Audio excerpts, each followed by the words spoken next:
Oi, gente! Vamos finalmente agora terminar o nosso conteúdo de radioatividade. Eu sei que estava tudo muito bom, que estava tudo muito gostoso, eu adoro, mas uma hora tem que chegar ao fim, infelizmente. Vamos terminar com um assunto bem massa, que é fusão e fissão nuclear, que desperta muito a curiosidade de vocês, né? Eu sei disso porque são as perguntas que vocês sempre me fazem, desde os primeiros dias de aula. Então vamos lá. Para começar, vamos falar da fissão nuclear. Se você ainda não sabia, saiba a partir de agora que a fissão nuclear, gente, e na verdade fissão como um todo, né? Fissão é uma quebra.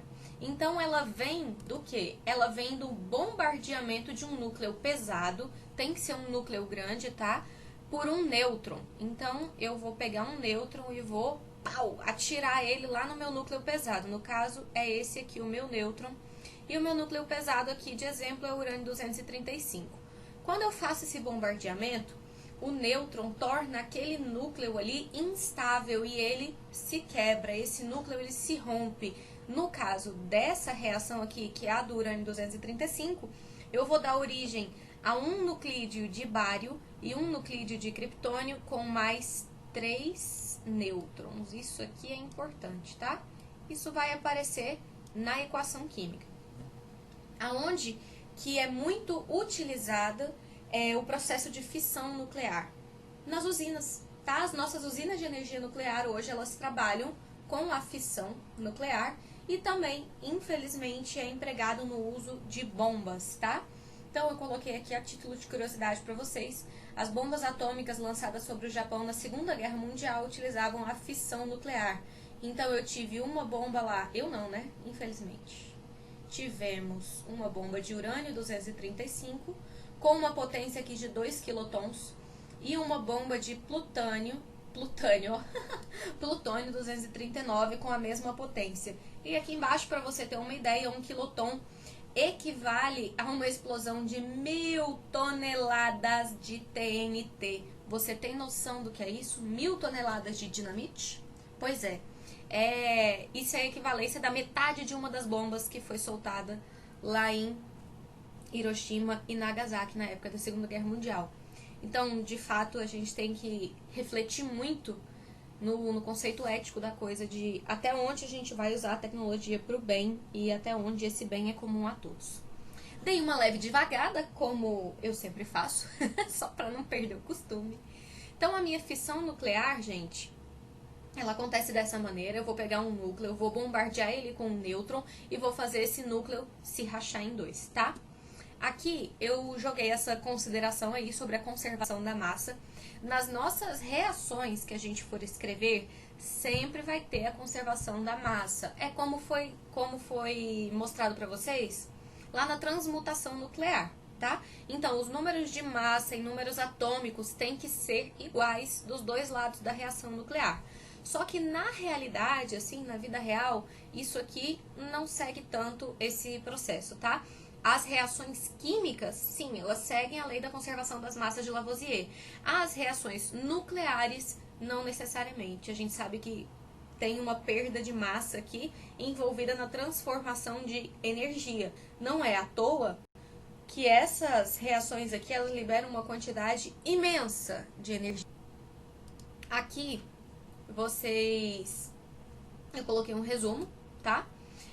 A fissão consiste, então, na quebra de um núcleo mais pesado, originando dois nuclídeos mais leves, nêutrons e energia. Então, quando a gente faz essas reações, a gente tem que sempre levar em consideração os outros núcleos que são formados e esses nêutrons que são liberados. Por quê? Nesse desenho que eu estou mostrando para vocês, o que está acontecendo é isso aqui, ó. De uma reação em cadeia, tá? O que é uma reação em cadeia? Você faz o primeiro bombardeamento, a gente causa esse primeiro bombardeamento aqui, com esse nêutron. E aí, como essa fissão dá origem a 3 outros nêutrons, esses nêutrons vão lá e atingem 3 outros núcleos. Cada um deles dá origem a mais 3 nêutrons, que vão atingir 3 outros núcleos, e assim por diante. Então, ó, no caso das reações em cadeia, Cada nêutron liberado dá origem a 3 outras fissões, que por sua vez vão dar origem a mais 9 fissões, que por sua vez vão dar origem a mais 27 fissões, por conta dos 3 nêutrons liberados aí. Claro que eu estou falando do caso do urânio, tá? Em caso de outros nuclídeos pesados aí na fissão, talvez o número de nêutrons dê uma variada para mais ou para menos. Então, para que essa reação em cadeia ocorra, e é aqui que a gente tem o processo da bomba atômica e tudo mais, eu preciso de uma massa mínima, que também é chamada de massa crítica, tá? No caso do urânio, salvo engano, eu preciso dessa massa crítica de 90 gramas. Eu acho que eu preciso de 90 gramas, uma esferinha redondinha, bem... Se a esfera é redonda, né? Olha o pleonasmo.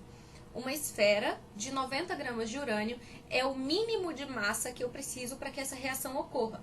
Por quê?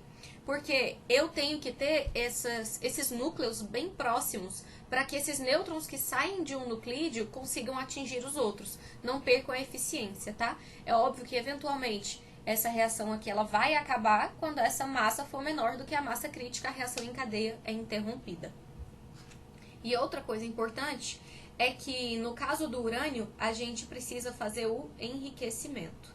E a gente fala muito do urânio porque é o mais utilizado, tá? É o que a gente usa hoje nas usinas de produção de energia nuclear. Então, o que é o enriquecimento do urânio? Deixa eu escrever aqui. Talvez não fique bom. Provavelmente não vai ficar bom. Já não ficava antes, agora que eu mudei de mouse, não vai ficar mesmo. A maior parte do urânio que a gente encontra na natureza é o urânio 230. Eita, tá vendo? Ó? 30 e 8. Gente, isso era pra ser um 3, que vergonha. Isso era pra ser um 3. Urânio 238, tá? Só que o urânio 238, quando ele é bombardeado por nêutrons, ele não sofre fissão. Ele não é esse tipo de nuclídeo, tá? Você não dá pra fazer com qualquer nuclídeo uma fissão. Ele tem que ter essa instabilidade gerada a ponto de liberar energia e quebrar esse núcleo no meio. Então, como esse aqui é o isótopo mais comum, eu acho que a gente tem mais de 90% da ocorrência dos isótopos de urânio sendo o isótopo 238. Eu tenho que fazer o enriquecimento desse urânio para transformar ele em urânio 235. Aí sim, esse cara aqui é o que é capaz de sofrer a fissão, tá? Para o uso em usina nuclear de energia, é em torno de 4, 5% de urânio 235 que eu preciso ter. Então, se eu analisar os isótopos de uma amostra e eu tiver em torno de 4, 5% de urânio 235, eu consigo trabalhar com eles em usinas. Quando eu falo em bombas nucleares, eu preciso de ter aí coisa de 80, 90% desse isótopo 235. Então, vocês percebam que não tem como uma explosão numa usina nuclear gerar a capacidade, né, aquele estrago, aquela energia toda de uma bomba atômica. Por quê? A quantidade, a porcentagem de urânio enriquecido que tem ali é muito menor. Apesar de que o que gera as explosões que acontecem é o excesso de energia e a gente não conseguir conter essa energia, né? Não é o urânio em si. Eu acho que deu pra vocês entenderem o que eu quis dizer. Tá? Mas a gente vai continuar discutindo isso em sala de aula. Ó, aqui a gente tem, então, a fusão.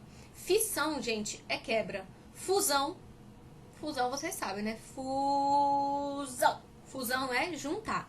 E aí, da primeira vez que a gente falou de fusão juntos, a gente falou sobre a fusão de derretimento, que é o processo de transformação de sólido em líquido. Mas o que vem na cabeça de todo mundo quando se fala em fusão é juntar duas coisas. Tanto que vários de vocês já me disseram lá, quando a gente estudou as transformações de estado, que a fusão era mesclar duas coisas. E aqui nesse caso tá certo, tá? Quando eu falo de fusão, no caso da fusão nuclear, eu vou estar falando da união de núcleos mais leves, resultando na criação de núcleos mais pesados. Então, o exemplo aqui da fotinha, eu tenho um trítio se unindo com o deutério, que são dois isótopos de hidrogênio, tá? Hidrogênios mais pesados. Se unindo, eles vão se fundir e para isso precisa de uma energia absurda para acontecer e eles vão gerar um núcleo de hélio. Repara aqui, ó, que o hélio ele tem 2 prótons. É um próton do deutério com um próton do trítio. E esse hélio tem 2 nêutrons, né? Número de massa 4. Eu tenho aqui número de massa 3 no trítio e número de massa 2 no deutério. Resulta também em um nêutron que vai sair aqui dessa brincadeira. Gente, aonde que ocorrem as reações de fusão nuclear? No Sol, tá? Então, a fusão libera muito mais energia do que a fissão nuclear, sendo o processo utilizado pelo Sol para gerar assombrosas quantidades de energia que mantém a vida na Terra. Não sei se vocês já sabem, se vocês já estudaram esse tipo de coisa, mas é lá no Sol que são produzidos alguns dos elementos químicos que a gente tem por aqui através da fusão, tá? Então lá eu tenho uma quantidade absurda de hidrogênio no Sol e estrelas como um todo, tá, gente? Eu tenho quantidades absurdas de hidrogênio que vão se fundir, formar núcleos de hélio, que vão se fundir com outros hidrogênios e outros hélios e vão formando outros elementos, até o silício, núcleos de silício também vão se fundindo. E o elemento mais pesado, que é formado assim lá no Sol, é o ferro, tá? Então eu chego até um núcleo de ferro. E os outros elementos, da onde que eles vêm então? Quando uma estrela ela vai chegando ao seu fim, ou com uma concentração de energia muito alta, ou porque ela já teve fusão demais, enfim, essa estrela ela explode, né? É que a gente chama de supernova. Gente, eu não sei os termos corretos da astronomia, tá? Por favor, me perdoem aí que eu tô falando aqui como pessoa leiga nesse assunto. Então, quando ocorre a supernova, que é a explosão da estrela, aí tem energia suficiente para conseguir fazer esses núcleos mais pesados, como os de ferro, para se fundirem e formarem os outros elementos mais pesados que nós temos na natureza. Então, o processo de formação, vamos dizer, natural das fusões que ocorrem lá no Sol, nas estrelas, vai até o ferro. Aí eu não tenho mais energia, lembra que eu falei para vocês que para ocorrer a fusão precisa de muita energia? Não tem energia suficiente para esses núcleos aí se fundirem, para esses núcleos aí se unirem. E isso acontece então quando ocorre a morte da estrela, quando ela explode, quando ela faz lá a supernova dela. E aí essa quantidade de energia liberada, essa sim é suficiente para dar origem aos outros elementos. Mas eu acho que tá melhor vocês perguntarem essa parte pro professor de física. Eu tô falando para vocês só de entrona que eu sou mesmo, tá? Na reação de fusão, gente, a quantidade de energia ela é tão absurda, tão absurda, tão absurda a energia gerada, que a gente não usa ela justamente por isso, tá? Por conta das grandes quantidades de energia liberada nessas reações, ainda não utilizamos a fusão em usinas nucleares. Então, as nossas usinas são todas de fissão. A fusão, ela libera uma energia tão grande que a gente ainda não tem materiais nem meios para poder conter essa energia. A gente não consegue. Foi feita uma bomba de hidrogênio, né? Vocês já ouviram falar, provavelmente. Se eu não me engano, não, na União Soviética. E, gente, a capacidade dessa bomba é um negócio absurdo, tá? Então, ela tem, a potência delas é medida em megatons, megaton, que é maior do que a outra unidade que a gente tinha visto, que é coisa de 1 milhão de toneladas de TNT, tá bom? Então, assim, é uma energia descontroladamente grande, que a gente não consegue administrar. E aí, só para vocês terem ideia de tanta energia que a fusão precisa para acontecer, o mecanismo de detonação da bomba de fusão nuclear era uma bomba de fissão nuclear.